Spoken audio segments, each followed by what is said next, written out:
everyone. Thanks for listening to the Sergio Nazzaro podcast. I'm Sergio Nazzaro, the founder and CEO of, my life.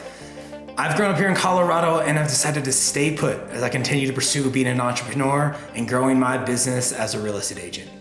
Prior to this, I graduated from the United States Air Force Academy and served my country for 11 years before becoming a CrossFit coach. I have a lovely wife, Lizzie, and we are in the process of growing our family and living here in the Swans Lake neighborhood. For the last 2 years, I've committed to documenting my process in both my personal and professional life as a means of journaling, and hopefully helping others along the way. So listen in as I share the next chapter of my story.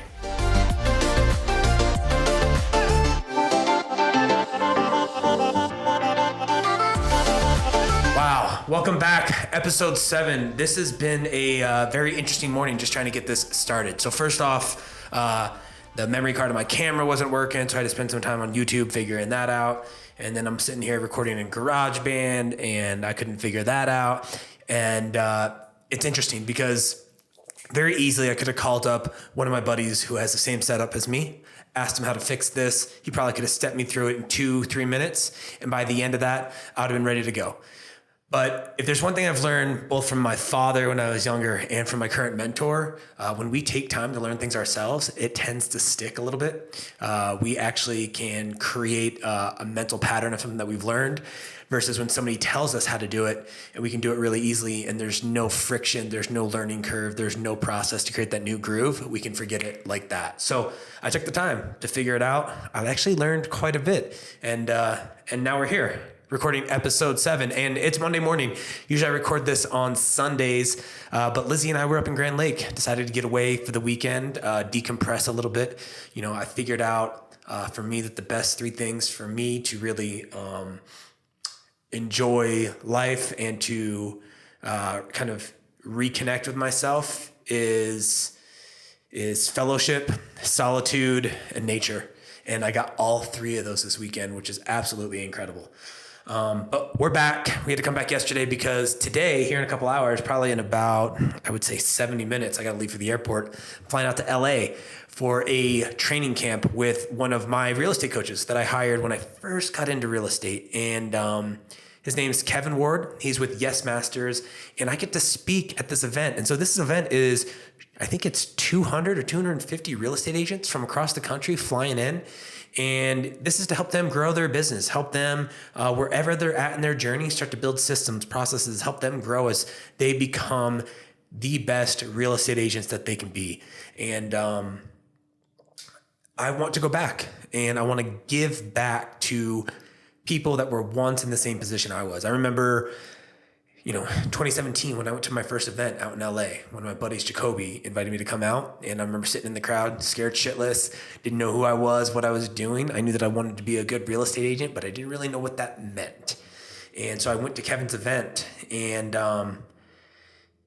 I can say that walking out of that, it changed my life. And over the course of the last 4.5 years, my life looks completely different because one of the promises that Kevin made to me was that if you do everything I say, your life will look completely different in 3 years. And I can say that he's 100% correct with that. And so this is his first live event since pre-COVID.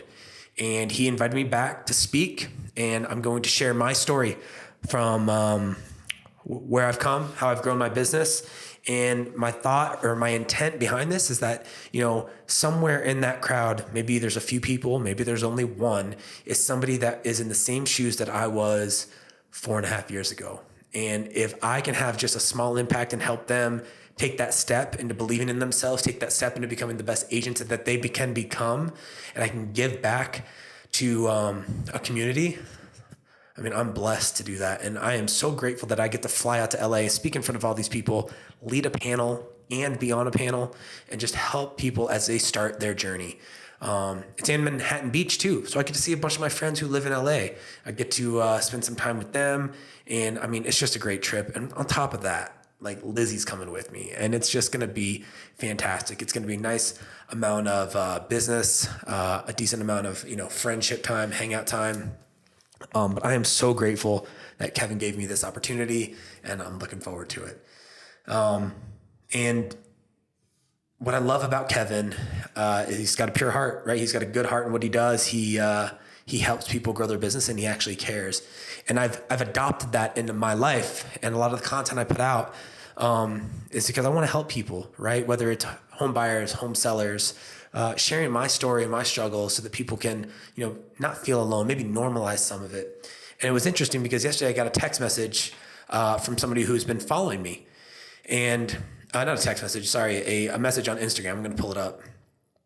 And she said, "Hey, we don't know each other in real life, but I have quietly followed your content for a while now.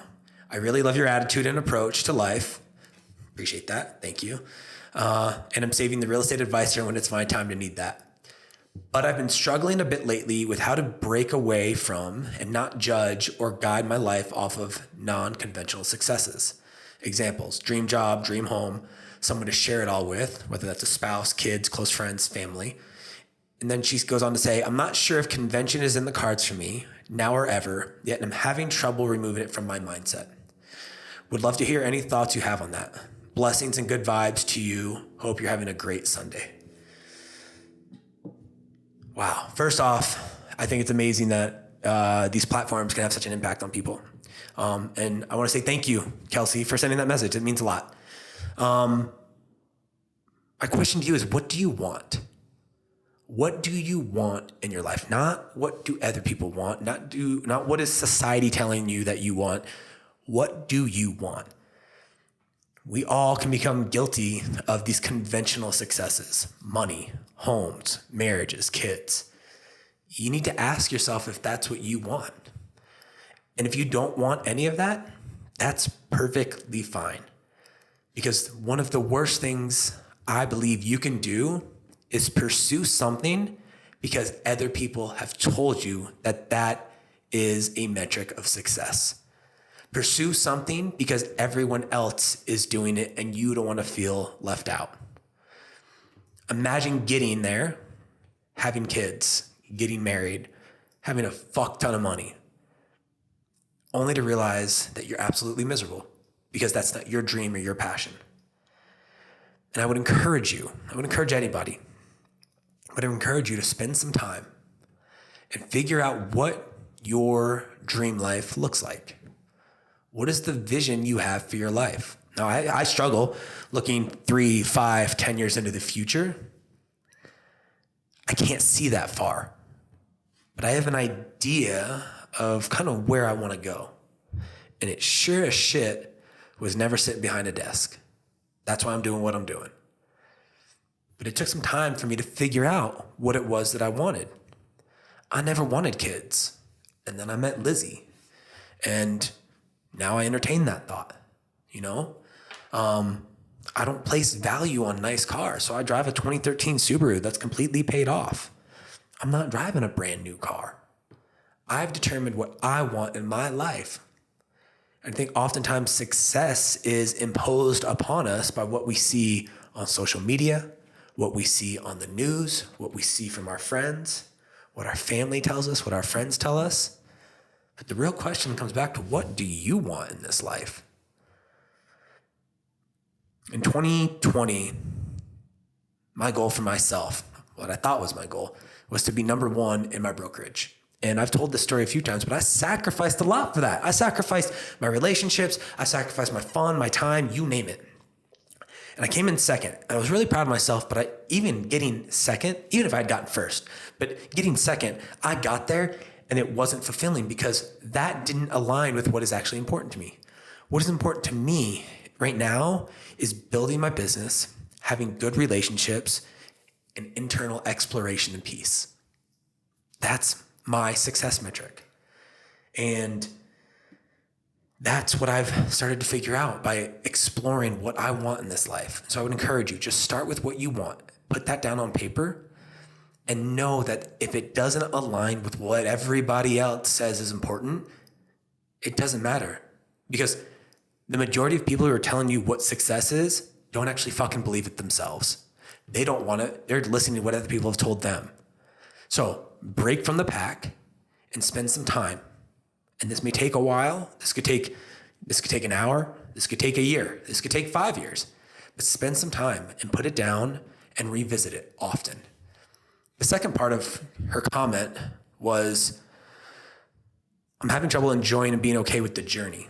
And I'd really like to not feel that, or I'd really not like to not feel that. I want more peace, fulfillment, contentment, hell, even enjoyment and happiness, ideally.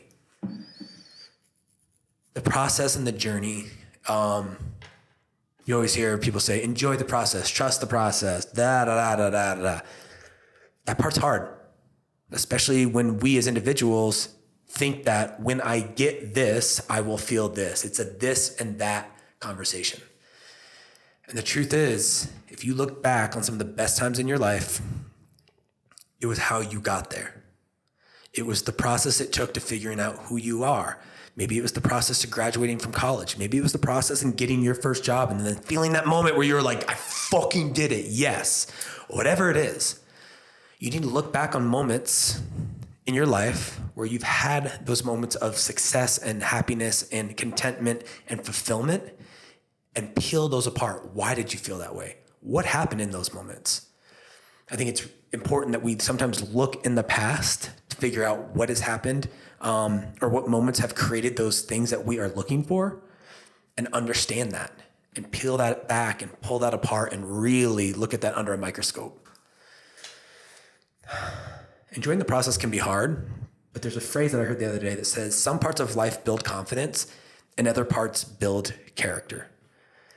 Not knowing or not understanding how to enjoy the process, but knowing that you will eventually enjoy it, that's building character. And along the way, as you're developing that skill set and you're understanding more about you, that's developing confidence.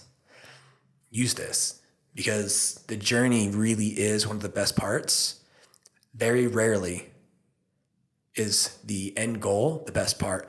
And the two examples I can give you is the excitement leading up to the vacation, to me, is way more fun sometimes than the vacation itself. But more importantly, Christmas Eve is way better than Christmas Day because it's the peak of excitement. It's the peak of everything getting ready to happen, and it hasn't happened yet. Enjoy the process, enjoy the journey. And when you find yourself not enjoying it and you're in the thick of it, that's a great opportunity to just reflect. Where are we at on time on this thing? I have no clue. So got like one or two more topics for you guys. So I'm working with a client right now, and this is my biggest concern with these large banks when you go to get financing. So they are working with Bank of America, and Bank of America will treat you just like another number. I'm sure there are great people that work there. I'm not knocking that. I'm not saying that there aren't good opportunities working with the Bank of America, but here's my concern. They are getting offered a grant for $17,500. I believe it's $7,500 towards closing costs and $10,000 towards a down payment, which is fantastic. You don't have to pay it back. It's a grant.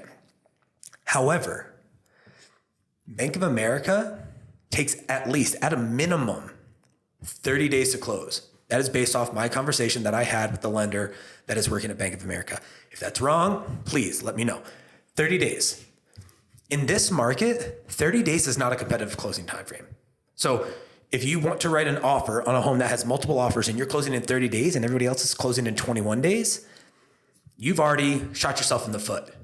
And so this grant program, this $17,500 program is fantastic. But if you can't ever fucking use it because you can't ever get under contract, it's absolutely irrelevant. However, this is important to them and they need this. So we are having to put together a plan that's specific to their scenario. We have to find homes that aren't going under contract in the first weekend.